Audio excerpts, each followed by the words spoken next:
and Families is now explaining its involvement with a 12-year-old Jacqueline Torres-García, whose remains were found in New Britain. DCF has faced intense questioning since it was revealed the department had been involved with the family. NBC Connecticut's Matt Austin is joining us now in studio to break down this timeline that they're providing. Yeah, so Keisha, Mike, a lot to walk through here. The Department of Children and Families thought its last time seeing Jacqueline Torres-García was during a video call earlier this year. But police believe that was actually months after her death, and now there are questions about the identity of the girl who apparently posed as Jacqueline. Now, going back, the department says they were first involved with the family in January 2013 when Jacqueline was born and her mother, Carla Garcia, was in a detention center. Jacqueline was placed with her father's family, and that's where she remained until 2022. Family court documents indicate the girl, known as Mimi, lived with her grandmother, Patricia Delgado. Only God is helping me. God is helping me to pass this process. I've been with her forever, and I'm always going to be here. Now, in May of 2022, DCF says a superior court returned guardianship of Jacqueline back to her mother and father, including with support from DCF, the prior relatives, and the child's attorney. They also interacted with Jacqueline in September that year during an investigation involving her younger siblings. The department says the kids were enrolled in school and seen in the community during that time. DCF determined the children were safe. That case was later closed. In May of 2024, DCF says Jacqueline attended a medical appointment, and between November of 2022 and the fall of 2024, there had been no reports of child abuse or neglect with the family. Jacqueline's mother filed and was granted sole custody by the family court in June 2024, which DCF says it was not involved with. Police say the girl likely died in the fall of that year. Then months later, in January of 2025, DCF was investigating allegations concerning Jacqueline's younger sibling. In a statement, DCF wrote in part, Ms. Garcia stated at the time of our investigation that Jacqueline was being homeschooled and staying temporarily out of state with a relative. In response, DCF conducted a video call with the person who mother claimed to be Jacqueline, but again, police believe Jacqueline had been dead by then, so it's unclear who they actually spoke with. DCF says that information has been turned over to law enforcement and is still actively reviewing the situation, and lawmakers have concerns. And I have a lot of questions about this, and I want to see my eyes on those reports, not a report about the report. And today, state Democratic lawmakers have not gotten back to us, but previously the chairs of the Children's Committee had said DCF had, quote, failed the girl. We're told Jacqueline's siblings are now in state custody. And New Britain schools just provided these documents Jacqueline's mom filed in August 2024 to pull her daughter out of school and the plan to homeschool her. So lots of questions still, of course, about everything. Mike and Keisha. This investigation is going to continue for a while, Matt. Thank you. Now we have some new developments to tell you about in the torture and murder of an 11-year-old girl whose remains were found in New Britain. Newly released arrest warrants detail what led police to charge the child's mother, her mother's boyfriend, and her aunt. The warrants also show Jacqueline Torres-García likely died from severe and prolonged malnourishment. NBC Connecticut's Matt Austin's been digging into the documents all day. Matt, what have you learned? Yeah, so Mike and Keisha, today these arrest warrants were unsealed for the 3 people charged in connection with the death of Jacqueline Torres-García. Detectives say during interviews with the 3 of them, there were stories of deception, denials, and horrible cruelty to the 11-year-old. This picture captured the 5th grade graduation for Jacqueline Torres-García, known to many as Mimi. Newly released court documents revealed this celebration in June of 2024 was the last time her father saw her alive.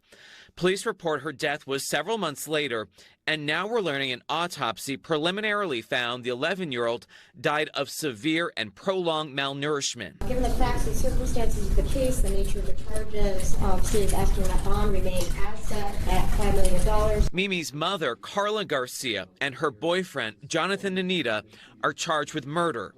Earlier this month, the girl's remains were found in a bin in New Britain about a year after her death. Following the discovery, Garcia allegedly told detectives during an interview that her kids were with family. But after officers checked on them, they told her all her children were accounted for, except Jacqueline. Garcia acted surprised, repeatedly asking, What do you mean? Initially, investigators say the mother blamed the boyfriend for hurting her daughter and denied knowing what eventually happened to her. In the arrest warrant, detectives wrote, Garcia later admitted that she and Anita would mistreat Jacqueline together because Jacqueline was bad, she didn't listen, and she didn't respect them. That included allegedly restraining Mimi and starving her before her death in their home in Farmington in the fall of 2024. In an interview with police, Anita initially suggested Garcia might have killed the girl and allegedly admitted to hiding the bin, possibly with the girl's remains. Mimi's aunt, Jacqueline Garcia, is charged with child cruelty. And during an interview with detectives about her time at the Farmington home, Jacqueline confirmed she did not call police, an ambulance, or report this violent behavior to any other agency, and instead watched the neglect progress. Police also report finding bloody men's jeans in the car that allegedly the boyfriend used to move the bin. And the new owner of the condo in Farmington found zip ties and bottles of bleach and other cleaning products in the basement where reportedly the body had been hidden for a while. Mike and Keisha, back to you guys. Just heartbreaking, Matt. The arrest warrants also reveal more about the interactions the family had with the Department of Children and Families, as well as police. We've learned Farmington police responded to a noise complaint at the family's home in September of 2024, shortly after authorities believe Mimi was killed. A neighbor called police because they heard shouting and things being thrown. Officers were called to the home again 3 months later and a final time in February of this year. But police found nothing unusual. And Mimi's father says he asked DCF to do a wellness check on her, but was told they could not because they didn't know where she was living. It is unclear when he contacted them. DCF previously told us it was not involved with the family from May 2024 until this January. It declined to comment further today.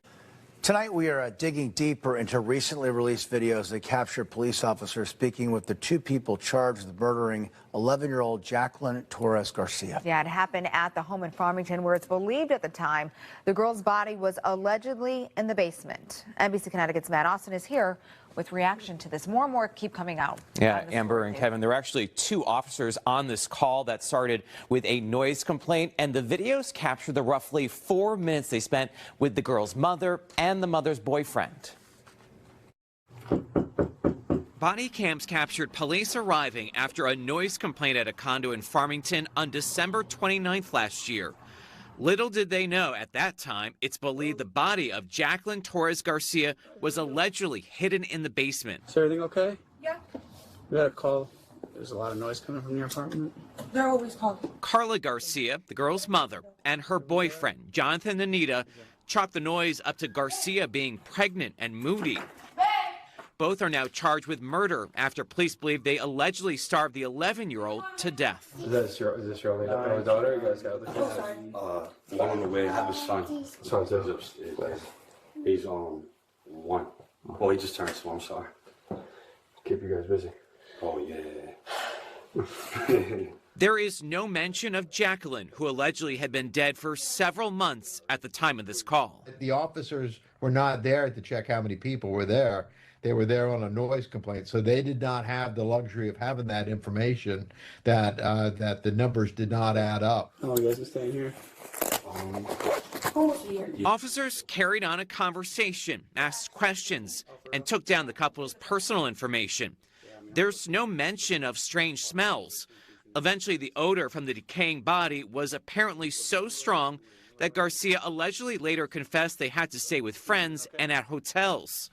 In the officers' report, they noted there was no signs of fighting. Now, had they asked for a consent search, they may have discovered her body down in the basement there, but they were not suspicious enough. They were not given information enough to rise to the level of requesting a consent search of the apartment.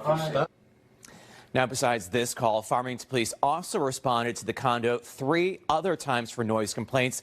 This was the only one where officers actually got to speak with Garcia and Anita. The man accused in the death of Jacqueline Mimi Torres-Garcia, the 11-year-old whose body was discovered behind a vacant home in New Britain.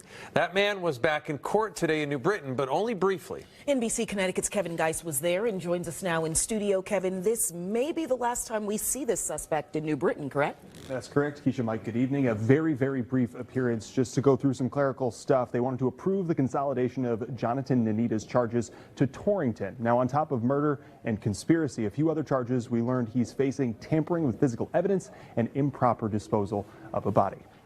Note that this matter is being transferred to Torrington to consolidate with the other pending matter at this time. Jonathan Nanita emotional at a brief court appearance in New Britain. He, along with his then-girlfriend Carla Garcia and Garcia's sister, are charged in connection with the death of Mimi. Court documents just released reveal that a friend of Nanita's brought two people to the location of the body, leading them to call police. We ask that he remain in PC for ongoing safety concerns.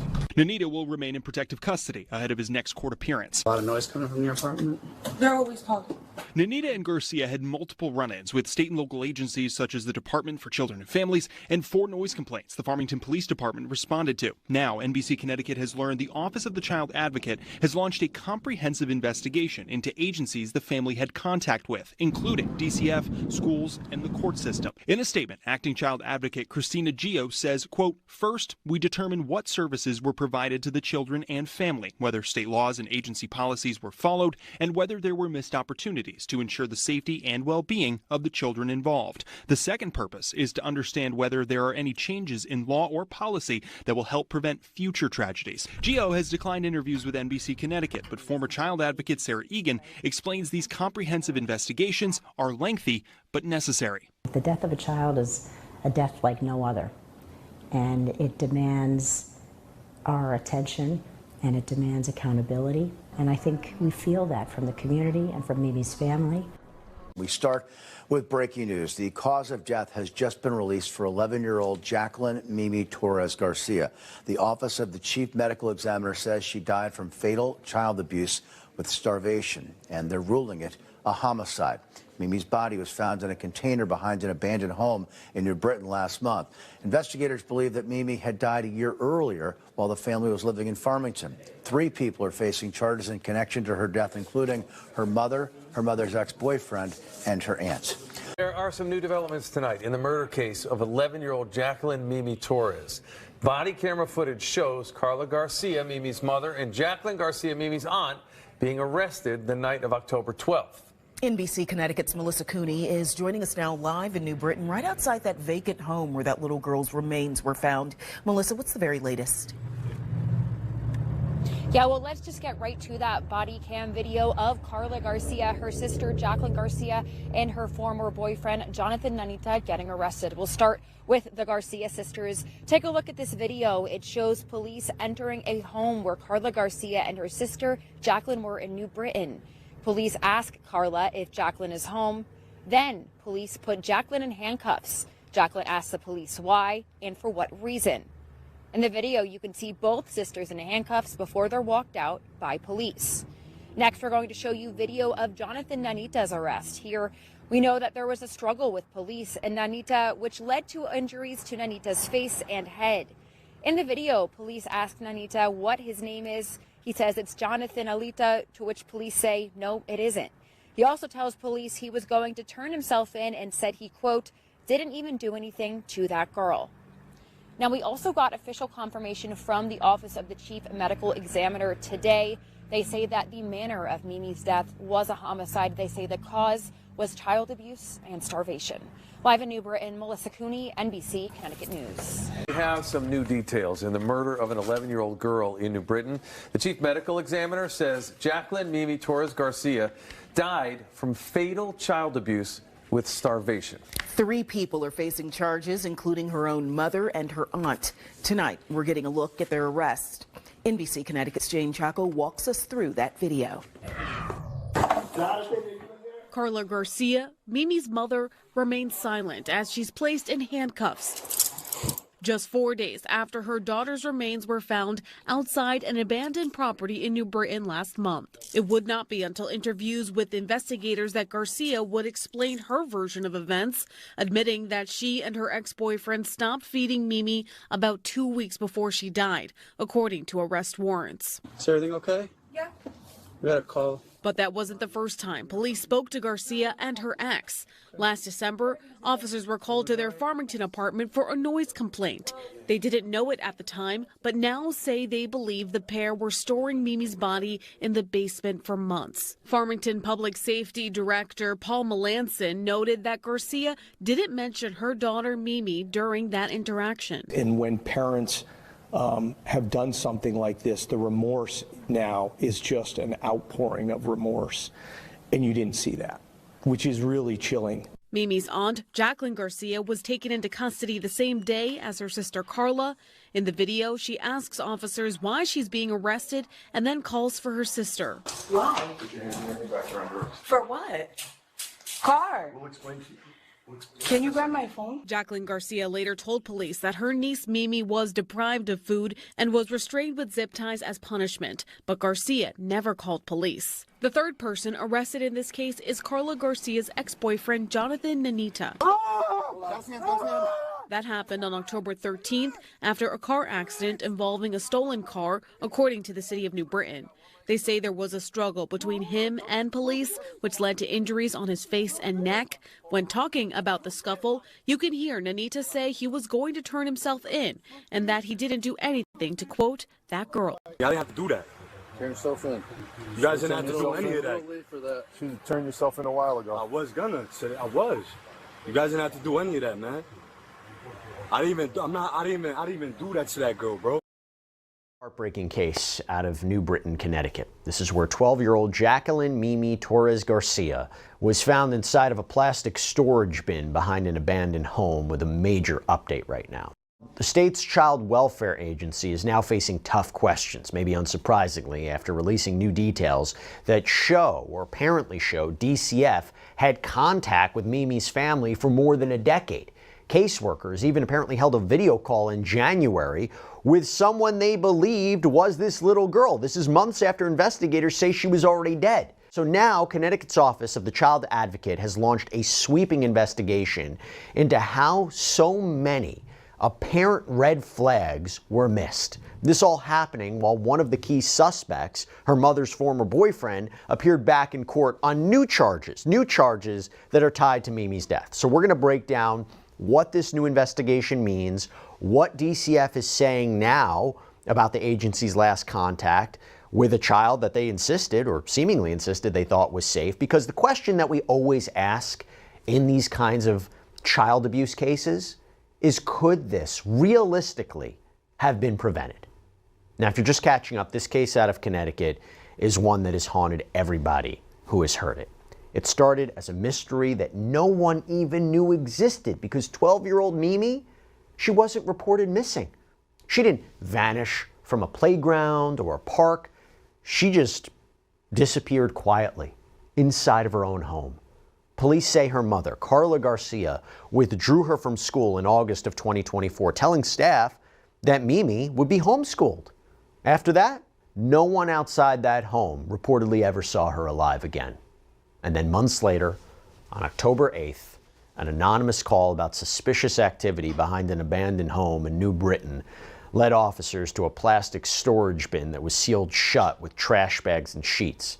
And inside were the remains of this little girl who had been missing. She weighed just 26 pounds. That little girl, Jacqueline Mimi Torres-Garcia.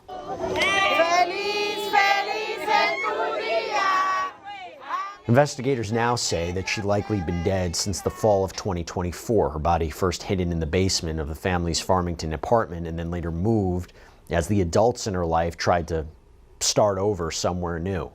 Her mother, Carla, her mother's boyfriend, Jonathan Nanita, and her mother's sister, so the aunt here, Jacqueline Garcia, they were all arrested. They were all charged in connection with Mimi's death. And what police uncovered next only deepened the horror.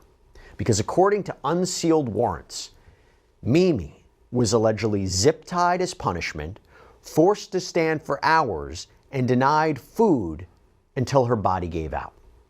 After she died, according to the warrants, the smell of decomposition became unbearable. So the adults allegedly began sleeping in hotels before moving the little girl's body to New Britain, packed inside of that bin. But even as all of this was apparently happening, neighbors say they were hearing things, banging, screaming, arguing.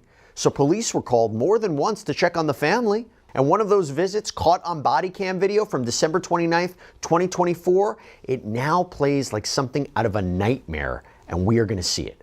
Because officers, they're calm, they're polite, they're chatting with Carla and Jonathan about a noise complaint, even wishing them Merry Christmas before leaving. Take a listen. Hello? Hi, how are you? Good. Is everything okay? Yeah. We got a call. There's a lot of noise coming from your apartment. They're always calling. Okay. Everything's good though. Everyone's all right? Yes. Is anyone else home with you? Just the babies and my boyfriend. Okay. Is your boyfriend here? Yeah. Can I speak with him? Yeah. Babe! Babe! They just want to make sure everything's okay. You okay? Yeah, I'm just pregnant. Just moods, you know. All right. But that's what we get. Hello? He's coming up. Oh, okay. Mind if I come in some and you heat up? Huh? You mind if I come in some and you heat up? Hey, how's it going? Good. We just got a call. There's a lot of noises and stuff like that. Everyone's okay? Yeah, it's, my wife's pregnant, so she just be having mood swings. And Okay. I'll be trying to calm her down. Okay. Things happen. I'm at the end, so Okay. it's difficult. All right. Well, I haven't met you guys real quick. I'm just going to write your names down, say I spoke with you, and get out of here, okay? Okay. How long you guys been staying here? Almost a year. Yeah. Okay. Things are good? Yeah. Sometimes the walls are, you live in apartments, walls Yeah, are we thin always get sometimes. complaints. Okay. They ain't been big complaints since we first moved here, so. Okay, so it's not the first. Plan on moving. Okay. We're actually moving. Oh, for real? Yeah, because of that. Better, well, we came from New Britain. It's better over there because we don't have no complaints at all. Yeah, it's a little bit different area. People are a little less likely to want to call for some noise, stuff like that. Police had no idea that this little girl who used to live there was apparently already dead. According to arrest warrants, when confronted by detectives nearly a year later, Garcia's story kept changing. First blaming Jonathan and Anita for throwing Mimi down the stairs, then later admitting she helped zip tie her own daughter and withheld food because she said she didn't listen. Anita reportedly told police he was just helping Garcia get rid of a bin. Police say Garcia's sister, Jacqueline, admitted to taking the photos of Mimi restrained on the floor, watching as her niece was abused and starved. And now, as these criminal cases move forward, state officials are launching their own investigation into how this could have ever happened. To help me break all this down, I want to bring on special guest, former deputy attorney. Appeared before a judge on Tuesday to face the charge of risk of injury to a minor while on parole for a risk of injury to a minor crime that she pled guilty to last year. That victim was an infant. So she pled out in New Britain, September 11th, 2024, risk of injury to a child. Court documents show Jacqueline Garcia living here on Stanley Street in New Britain with her prematurely born daughter. Court documents tell tales of torture and outline the injuries that happened to the infant from 3 to 6 months old. Bleeding from the right eye, fracture to the left arm, 8 rib fractures, a severe skull fracture resulting in brain damage, bruising to the mouth and forehead. Neighbors who live in the same building as Garcia remember her and the baby and the emotional outbursts. We knew there was a baby there, and like we would see her carry the car seat, and that was pretty much it. And the baby wasn't here long. There was a couple of nights where her and her boyfriend were laying in bed, and our bedroom's right above theirs, and they were just sobbing, why me, and that kind of stuff. And I thought the baby died. And in the same court documents, the father, Jesus Torres, admitted to police that they both caused injuries to the infant while fighting over her on more than one occasion. And he said, quote, there were times where he would come home from work and Jacqueline would ask him to pick her up at her sister's house because she was drunk. That's heartbreaking. Terrible, man. And right next door, 2 doors down. That's terrible, man. It just goes to show you never know who lives next door, man. That's ridiculous. I have a 9-month-old and I can't even imagine that happening, especially in this neighborhood.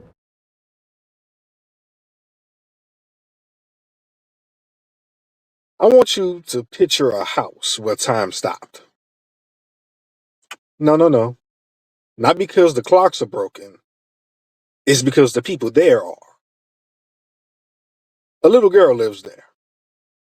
Jacqueline Mimi Torres-Garcia, 11 years old. You don't hear her laugh anymore. What you hear, if you pay attention, is the sound a house makes when it holds a secret too long. The doors closing softly, floors creaking, whispers pretending to be normal. In that house, Carla Garcia, the mother, Jacqueline Garcia, the aunt, and Jonathan Anita, the ex-boyfriend, decided a child was a problem that needed to be managed, not a person that needed to be loved. They abused her. They starved her. They zip-tied her. They hid her. When the smell of death began to speak louder than the lies, these geniuses, and I use that term very loosely, they didn't confess. Nope. They packed overnight bags, hotels, friends' couches, fresh sheets somewhere else, while her body was still there. Today we went to Farmington, Connecticut, via the news reports. Then we went to New Britain, a plastic tote, trash bags, a laundry basket, a comforter, white powder sprinkled all over her body to quiet the odor, like a Dave Chappelle skit. All placed over a child who weighed 26 or 27 pounds when they found her. That's some 5-star garbage parenting. Motel 6 morality. This isn't, we made a mistake. This was routine. A ritual. It's wild to me because Mimi was alive through all of it at one point. Feeling every hunger pain, hearing them laugh, eat, argue, and sleep upstairs. Wondering why nobody came. And when you realize that, you realize she was forgotten in real time. Thus, this little girl had to sit in a situation where time stopped. And I want to be clear about something. We're not discussing a murder mystery. We're discussing a choice made by, again, the mother, the ex-boyfriend, and it was watched by the aunt. Now, let's talk about what they actually did. Abuse like this, ladies and gentlemen, is never spontaneous. It's planned. It's practiced. It's rehearsed. Carla Garcia admitted she and Jonathan Anita stopped feeding Jacqueline Garcia, Mimi, about 2 weeks before she died. So this little girl's metabolism at that age was just to eating her alive. She admitted to zip ties because Nanita told her to. Jacqueline Garcia, the aunt, took photos of Mimi restrained on pee pads. Photo evidence. Evidence of the cruelty dressed up as discipline. So apparently, starving your kid wasn't enough for this merry band of morons. You had to humiliate her. You had to embarrass her. They had to turn it into a group project. Mama did the starving, boyfriend did the disposing, and auntie, she was the family photographer. Took pictures of that baby zip tied on pee pads, like it was part of some twisted ass scrapbook. Those photos of Mimi shown her lying there, restrained, weak, like she was a problem. That right there, in and of itself, tells you everything you need to know about who these people really were. Mimi died in September of 2024. September 19th. Ironically, that is days after my birthday. That is crazy. By the mother's own words, that's what she admitted. She died September 19th. I'm assuming that she died by being, what, a year or so later. The coroner couldn't exactly give a date. So the mother had to give a date. That's what I'm assuming. The medical examiner confirmed that there was no recent traumatic injuries and that she died of severe malnourishment. They starved this little girl to death. That is insane. They starved her to death. So, where did they put her? Y'all saw the news that I played for you all prior. They put her in trash bags inside a 40-gallon tote with a laundry basket, a comforter, bed sheets, and white powder, maybe lye or something, to mask the smell. Probably baking soda, baby powder. Could have been lye. They left that house when the odor got loud. They moved, but they didn't necessarily move on.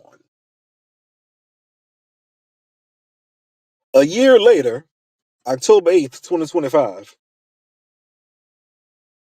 that tote was found behind an abandoned house on Clark Street in New Britain. Not because guilt finally spoke up, because a person mentioned a tote that smelled awful. Friends checked, lifted the lid, and saw an elbow. An elbow. That's how Mimi re-entered the world, ladies and gentlemen.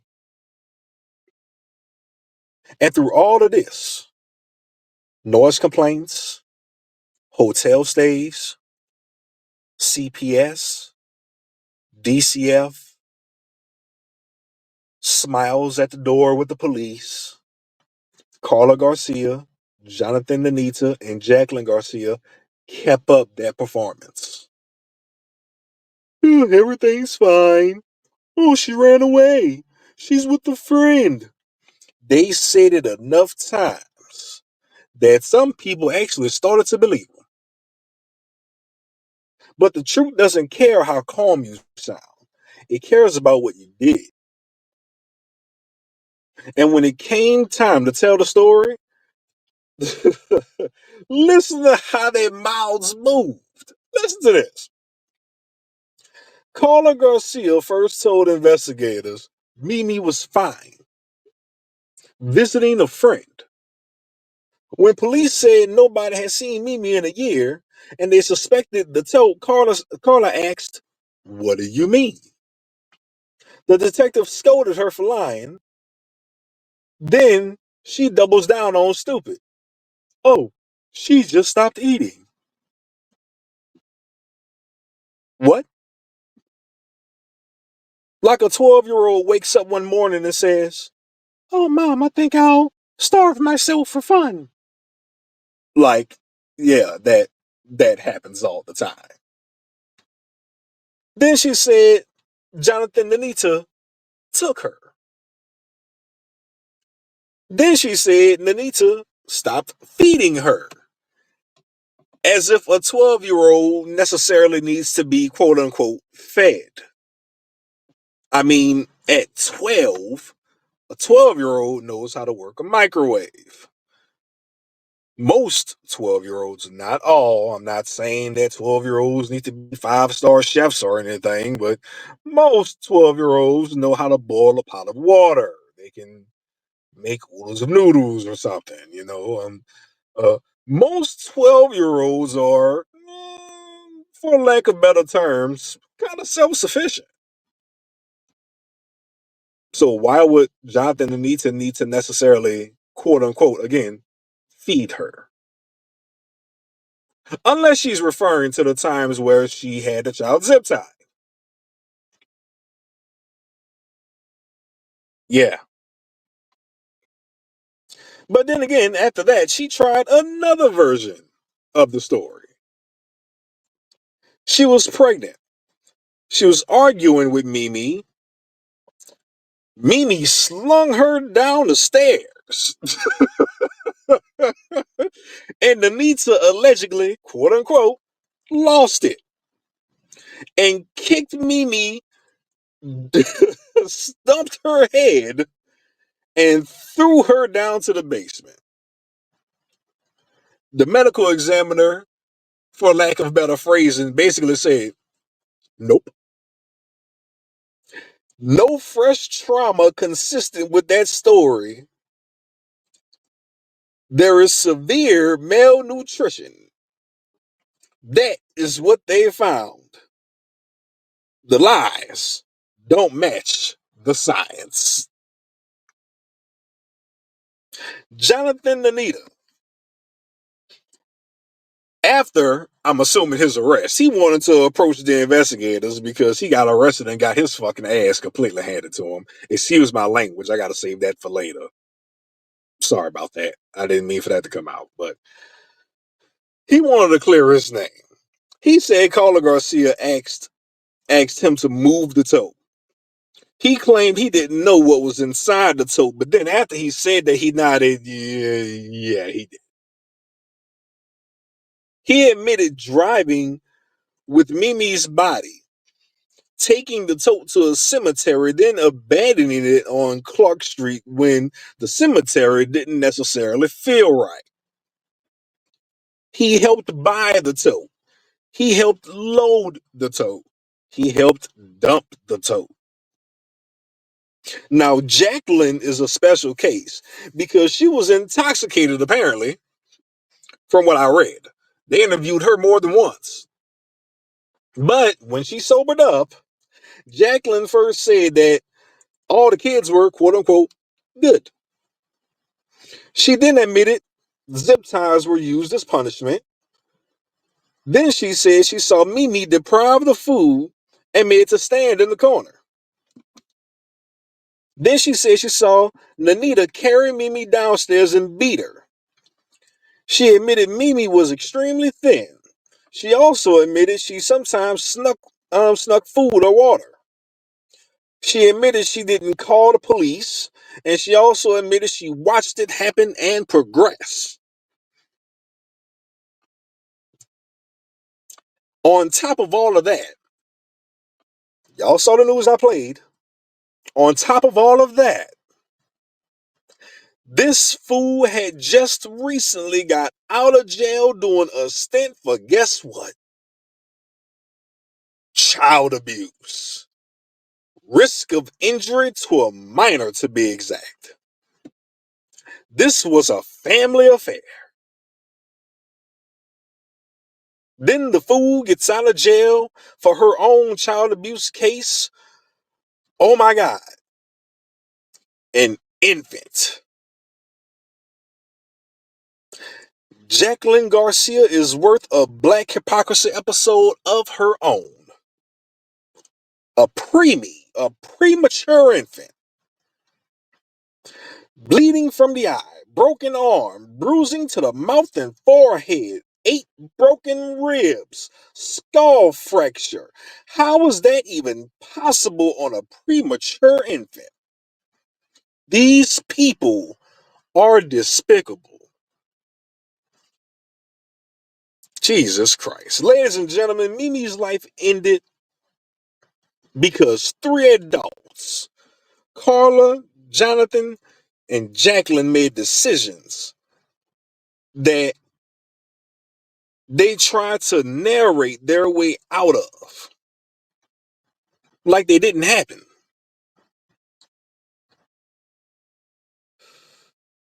Bruh. And here's the part that always chill me. They looked normal enough to get a pass. There were noise complaints at the Farmington condo. Several. That's more than one, in case you didn't know.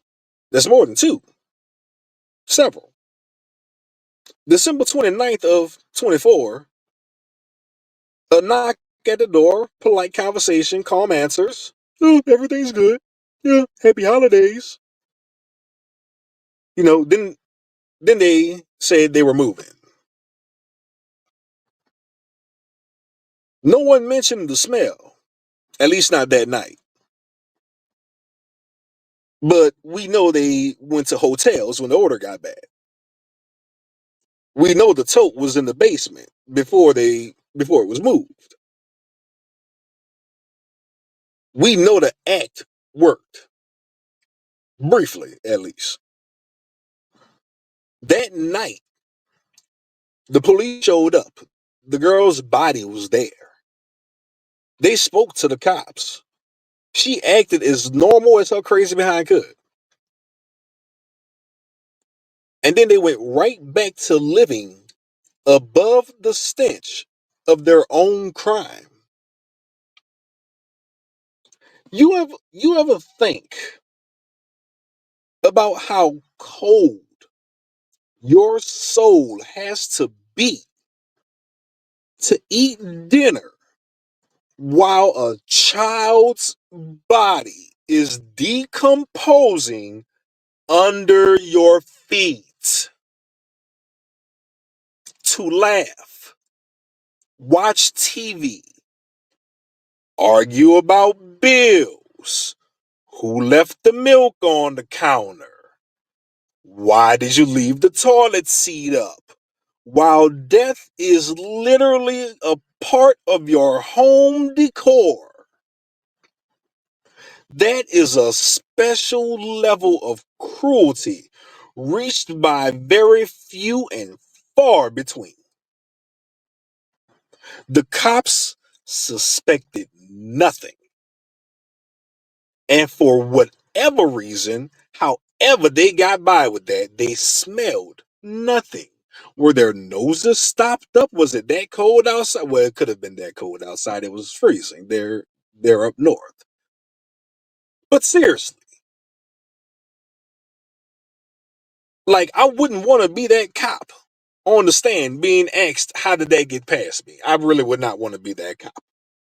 The neighbors, they heard yelling, swearing, things being thrown. One reportedly see a small girl taking out trash, hauling heavy groceries, and even starting the family car in the cold. Like, what? Huh? Fatso, you go start the car. Or what about him? He's the man. He go start the car. Me? I wish the hell I would as a kid. Little small black Negro kid like me. I wish I would. Mama, you got me messed up. Mama, go have your boyfriend go out there and start that doggone car. I'm not going out there in the store and start no car. Nope. Not doing it. Nope. I'm gonna have to take that punishment. You're gonna have me downstairs in the basement just like her. Nope. You're not doing that to me. No, I'm not going out there like that. No. Absolutely not. Or maybe they had this child, maybe this child did it solely to stay out of the situation that Mimi was in. That's crazy. But a call to DCF was made after that. So someone saw something odd. They saw something, so they said something. And still, nothing stopped what was happening behind those walls. Why, you ask? Because DCF don't care for families. Our system look for obvious violence and ignore orchestrated neglect. Because if you smile and say you're fine, some people accept it, especially when they want the problem to be simple. Meanwhile, we got a father. What? A myth. The legend. You know, one of those things these women say don't exist. Victor Torres, Mimi's father. He told investigators his mother had temporary custody from birth up until the age of 8 or 9. He and Carla had joint custody in 2021. In 2023, Carla got sole custody and made it harder for him to see his kids.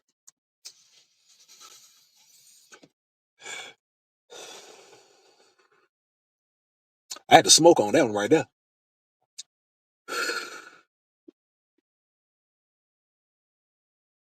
I had to smoke on that one. So I figured out 2 things from that. So how was she able to pull off something like that? You lost your kid at birth for the better part of 9 years, just for you to have joint custody and then have sole custody. And you had multiple children with this man. He last saw Mimi at her 5th grade graduation, June 10th, 2024. He tried to reach out after that. He was told she wasn't home, she was with friends, and a plethora of other excuses. He asked for a welfare check and was told DCF didn't know where she lived. When the check didn't happen, a younger girl later allegedly posed as Mimi to DCF via video call. And DCF closed the case. That's not a crack in the system, boy. That's the whole floor giving out. The father and his family has been around the entire time through all of this.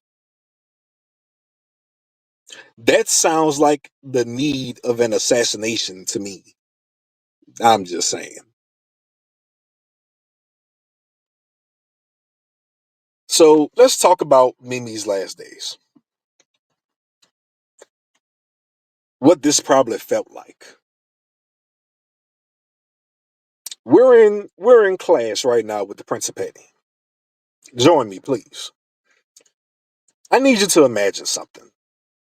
Not for shock value, but because pretending it didn't happen is why things like this continues to happen. Listening to this video right now, hearing my words, please close your eyes. Get an understanding of why it's so important to get these children's stories to the masses and remember their names. Close your eyes. Picture a little girl, 11 years old, tiny, quiet, and hungry. She's sitting on the floor of her home, but it doesn't even feel like a home at this point. Her wrists are zip tied. Her stomach is empty. Her tears have turned into whispers. That's little Mimi. The little girl you all are imagining right now. That's little Mimi. They say she hadn't been fed in 2 weeks. 2 weeks. Think about what 2 weeks feels like when you're waiting for a package, when you're waiting for payday, when you're waiting for some good news. Now imagine those same 14 days spent waiting for food, waiting for sustenance. You know there's food in the house. You know there's people in the house. You hear them. You hear every step your fat ass mama take. Everybody eating. You're thinking, where's yours?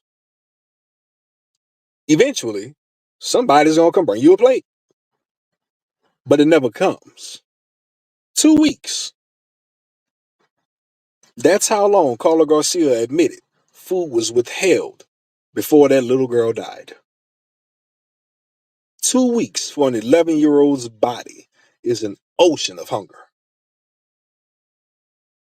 Imagine hearing people upstairs, forks on plates, a fridge door closing, running water.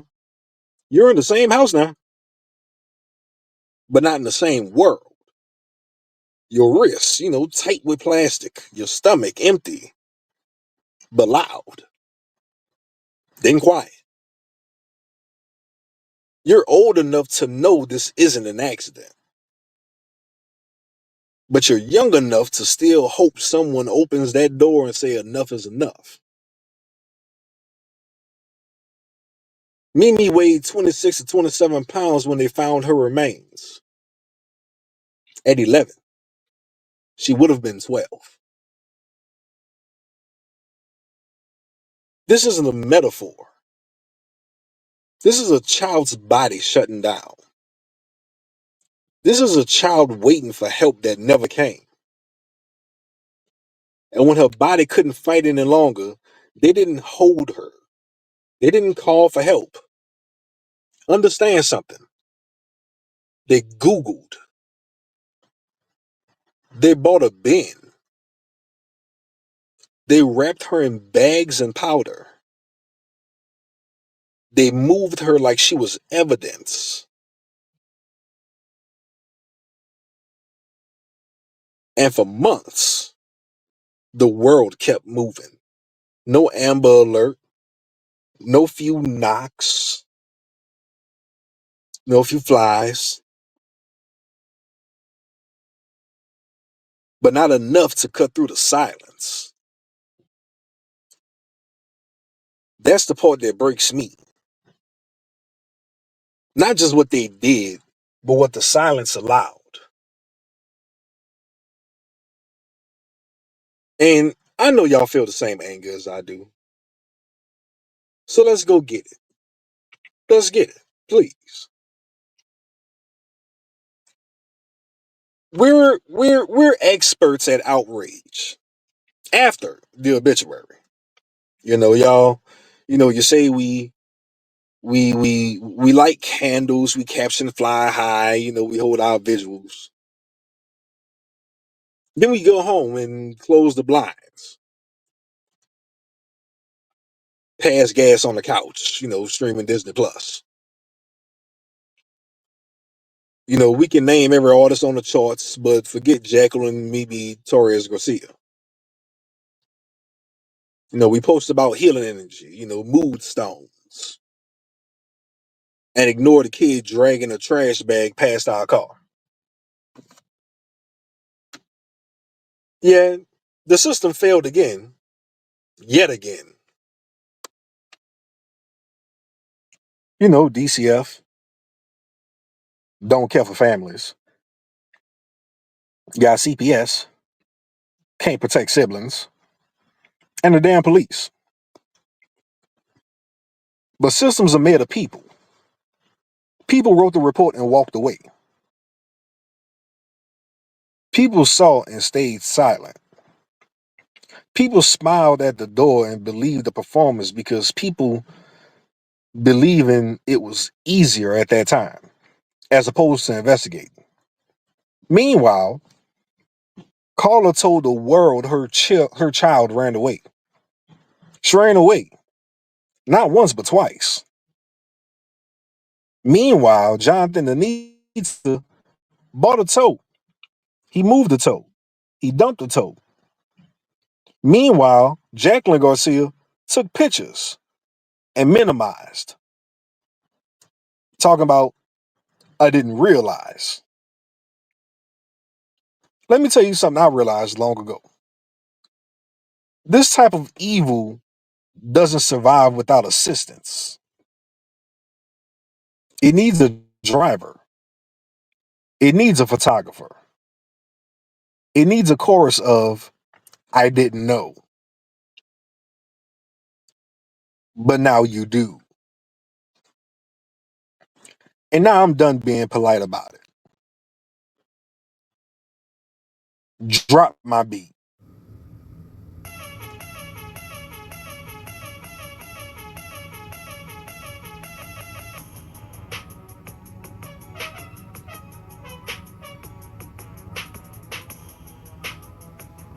You ever notice how we always find our voices after a child dies?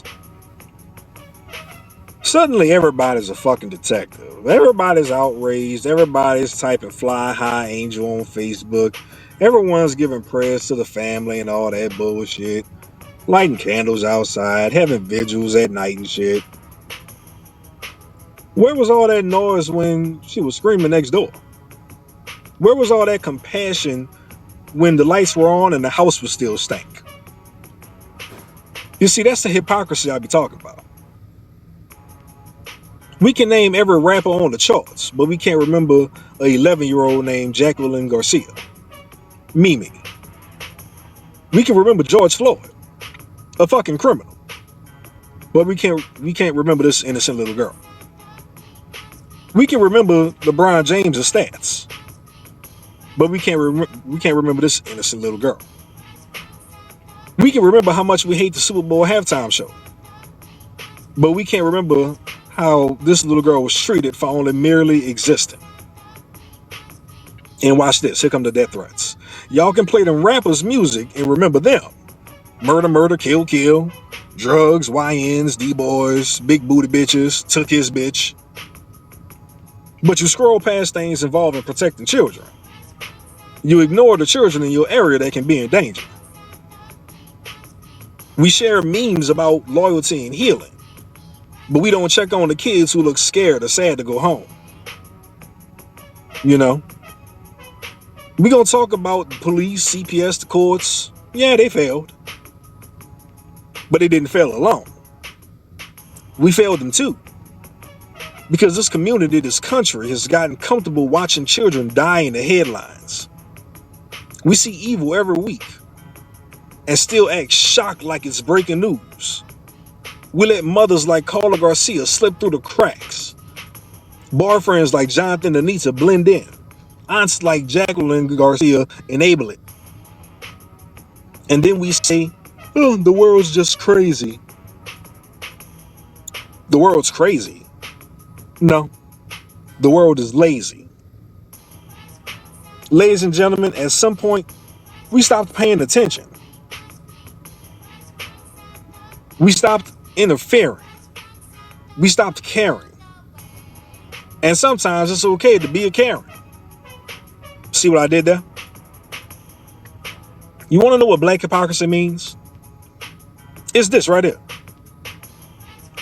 It's people marching for strangers on camera, but staying silent for the kids dying in their own neighborhoods. It's calling yourself woke, but sleeping through the sound of a child being beaten behind the wall behind your pillow. It's remembering and praising the names of criminals while forgetting the names of the innocent. Mimi didn't just starve because of her mother. She starved because of apathy, because indifference has a body count. And if that makes you uncomfortable, good. It should. Let me tell you something. Evil doesn't survive without help.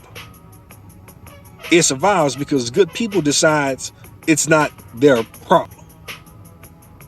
Because they hear something, smell something, see something, and decide to mind their business. Jonathan and Anita step up to the soapbox, sir. You moved the body. You got involved in something that you didn't even need to. And sir, sir, I believe you had nothing to do with this. Something like this that'll lock you away for the rest of your life. Why not run? Because look at how the Stay Puft Marshmallow bitch threw you under the bus. She had nothing to do with anything. It was all you. You were threatening and all that bullshit. What man comes into a home, threatens the mom's life, beats the child, that one child specifically, and her as the mother do nothing? Over the span of time, no less. No, ma'am.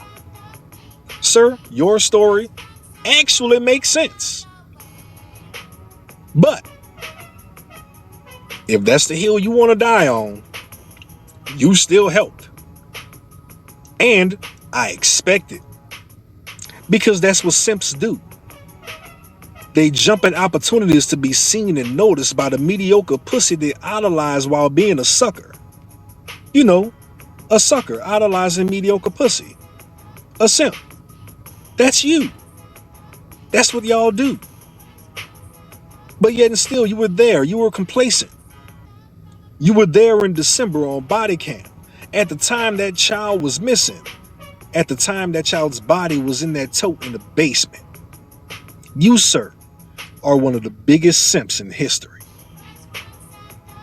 I wish my ex would call me to help her clean up something like that. Like that? The murder of her child? Sir, you're a damn fool. I'll be whispering sweet nothings in that woman's ear. Oh, baby, I'm on my way. Oh, yeah, I love you. I got you. I got your back. I'm on my way. Bet. As soon as I hang that phone up, I'm dialing 1-800. I'm telling.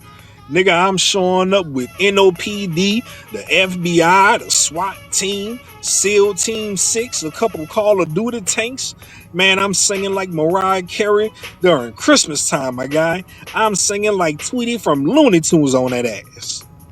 Dude, you're a simp. And a stupid simp. And please believe the fact that you helped her serve prison justice will in fact shine through. In male prison, at least. You are cooked. A crime like this, you helped her clean up abuse and the death of not only a child, not only her child, but an innocent little girl. Boy, inmates are gonna rip you apart for the fact that you were even involved. Or at least I hope. Beggars can't be choosers. You, sir, you're a trash human being, and you deserve everything you have coming your way. I predict 5, maybe 15 years for you, sir. 5 to 15. Depending on how the trial goes, and if your story, like I said, that makes sense, is actually truthful. Jacqueline Garcia, step up to the soapbox, ma'am, please and thank you. Jesus, I need to dig into you. Imagine going to jail for your own child abuse case. So you have kids, at least 2. You're shaped like a refrigerator, so you have at least 2. Where are those children? I hope they're with their father. But you went to jail for your own child abuse charges, your own child abuse case. In what level of the MCU, what form of Japanese anime, comic book level crack cocaine did you smoke that you thought it would make sense for you to get out, move in with your sister, and be involved in this? Ma'am, you have to be retarded. But then that would be disrespectful to people of whom are actually medically retarded. I'm not here to make fun of Forrest Gump. I don't know a phrase I can possibly call you.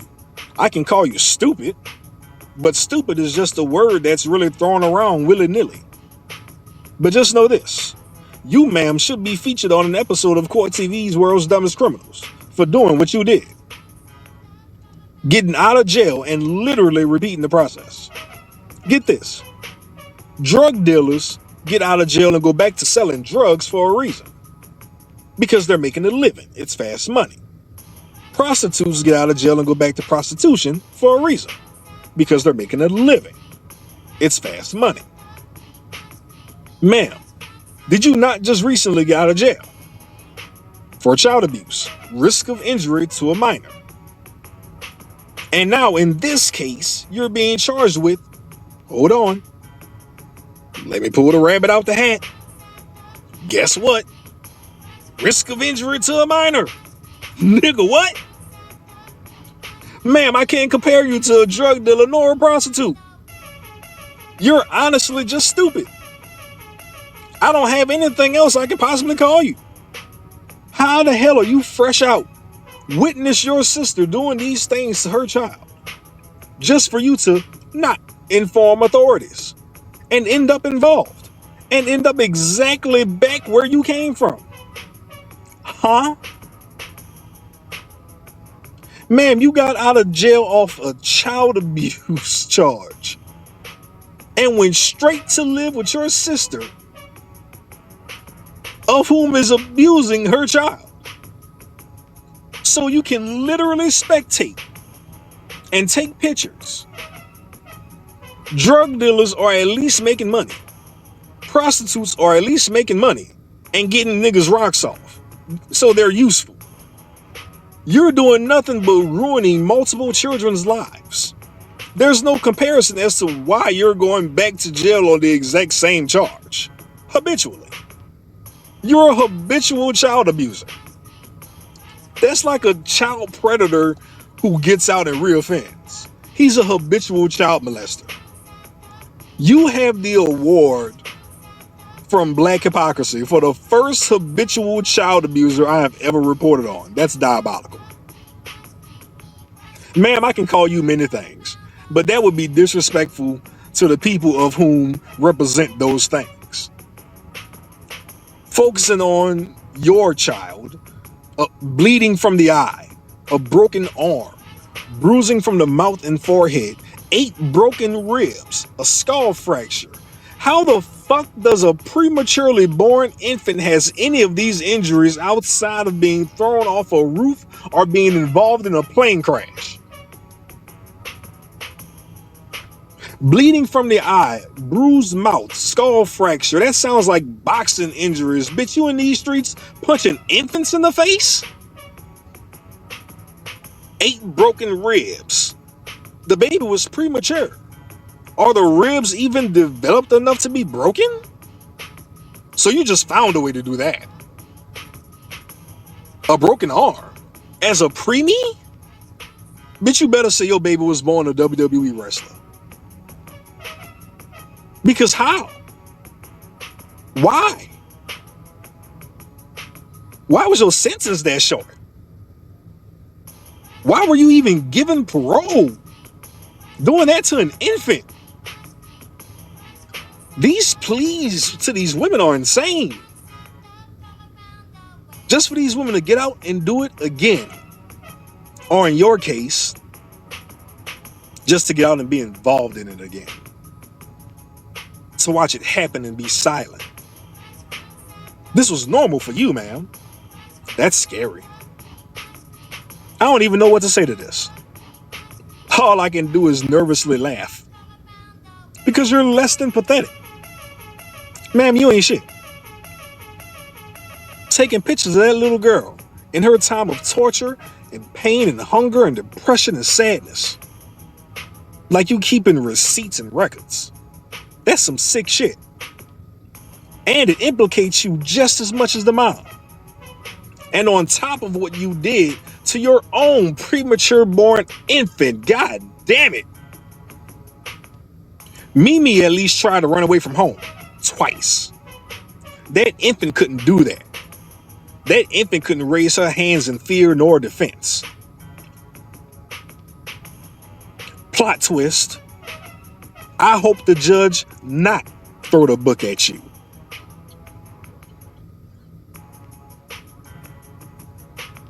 I hope the judge slingshot that bitch at your ass. I hope that book hit you with the velocity of a semi-truck hitting a pigeon. I hope that book hit your ass like a cannonball being shot from the space station re-entering the Earth's atmosphere. I hope that book hit your monkey ass like a comet. I hope that judge Hail Mary that book and it hits you so hard, your old used pillow-shaped ass disintegrate from sheer impact.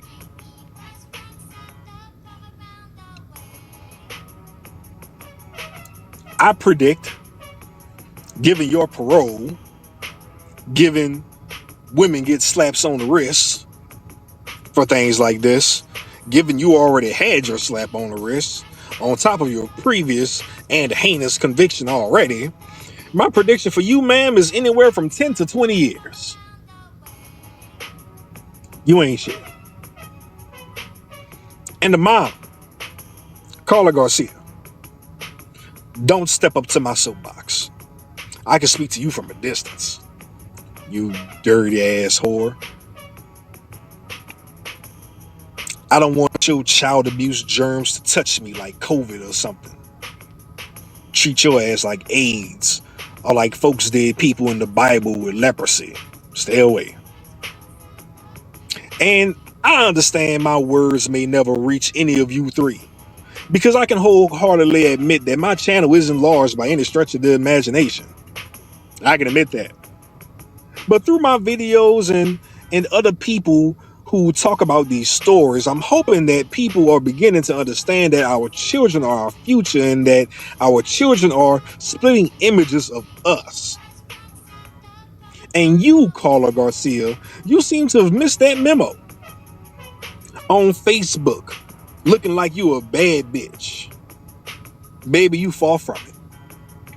Pregnant or not, answering the door in that body cam, looking like that was insane. But I say this to you.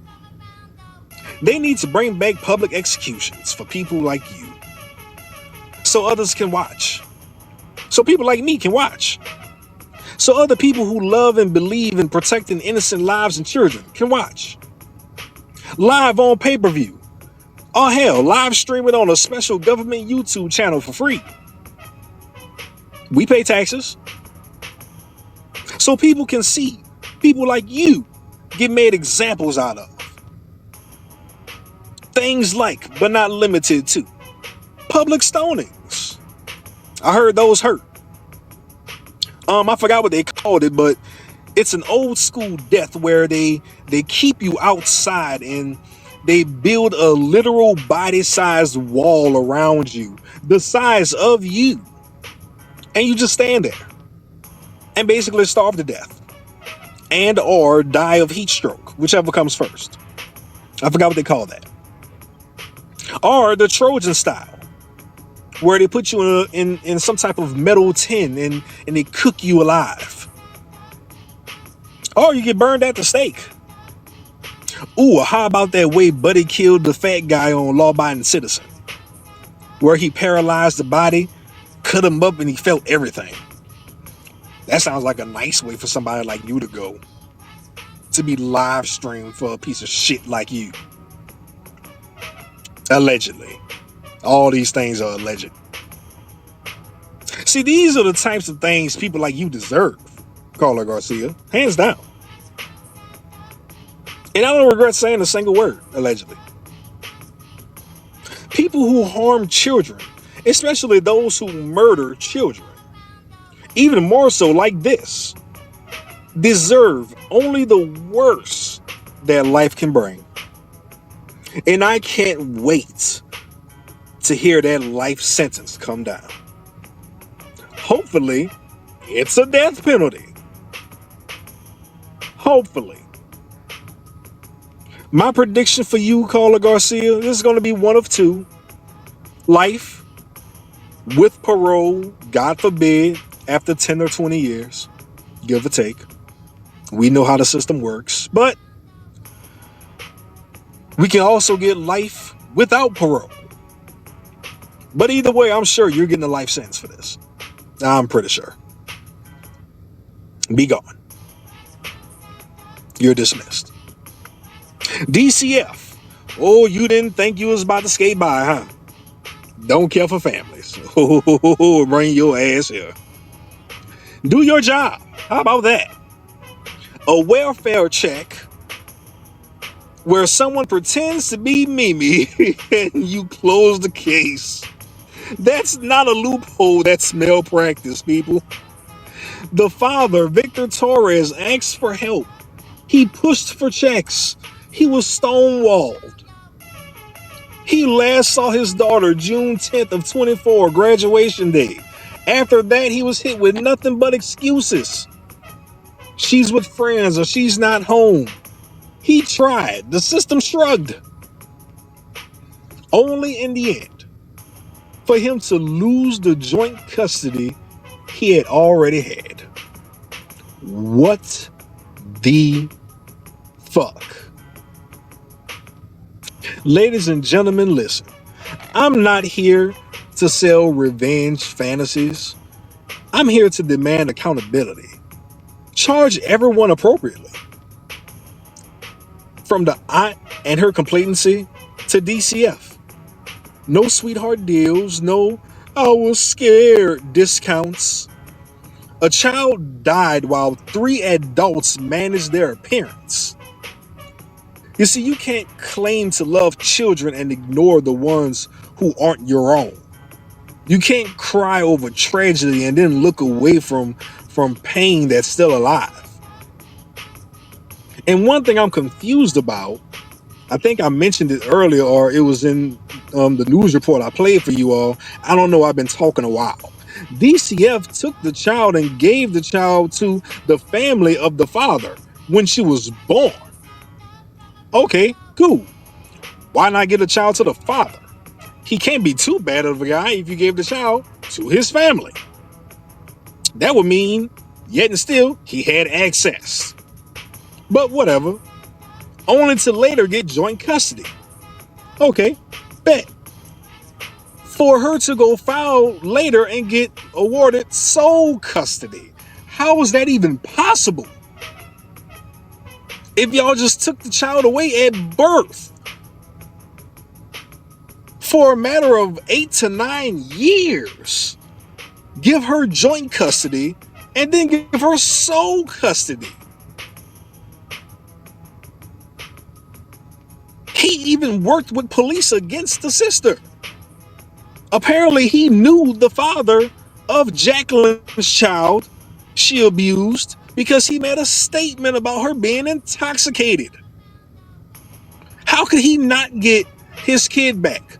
Not 2-2-3 custody, not 50-50, not joint anymore at least.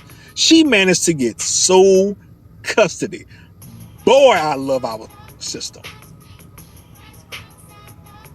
And in regards to the video call and whoever pretended to be Mimi, they need to be arrested. I mean, not the child pretending to be Mimi, but whatever adult was in charge of that situation. They're looking for a kid and you got another kid to pretend to be that kid. That's a big ass no-no. That's impeding in the DCF investigation. I'm pretty sure that's an arrestable offense. But yeah, don't care for families. How could I forget that fast? My apologies. Boy, I love this system. That's sarcasm if you haven't noticed. So yeah, I'm mad.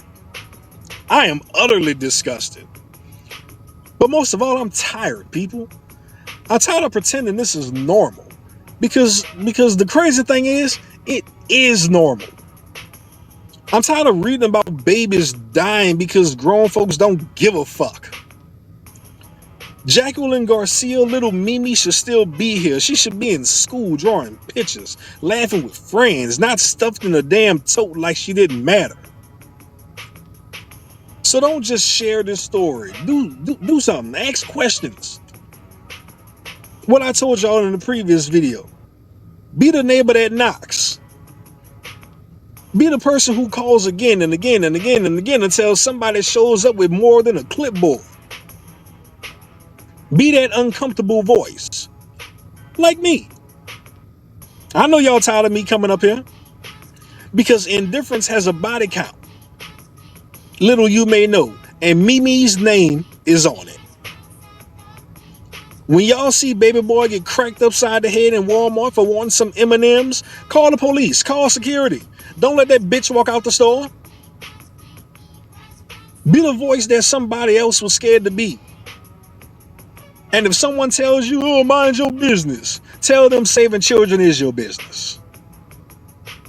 Because if we don't start breaking this cycle, we'll be right back here next month, saying another name, burying another child, and wondering why nothing ever changes. Jacqueline Mimi Torres-García should still be here. She should be drawing in class, laughing at lunch, playing Fortnite, asking for extra dessert, not stuffed in a damn tote like clothes out in the attic. Say her name. Jacqueline Mimi Torres-García. Jacqueline Torres, or just simply Mimi. Say her name. This is black hypocrisy. Honesty and logic from a real perspective.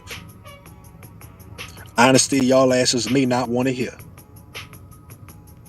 I'm the Prince of Petty. Y'all be cool. Go save a child. Hug yours. I'm out.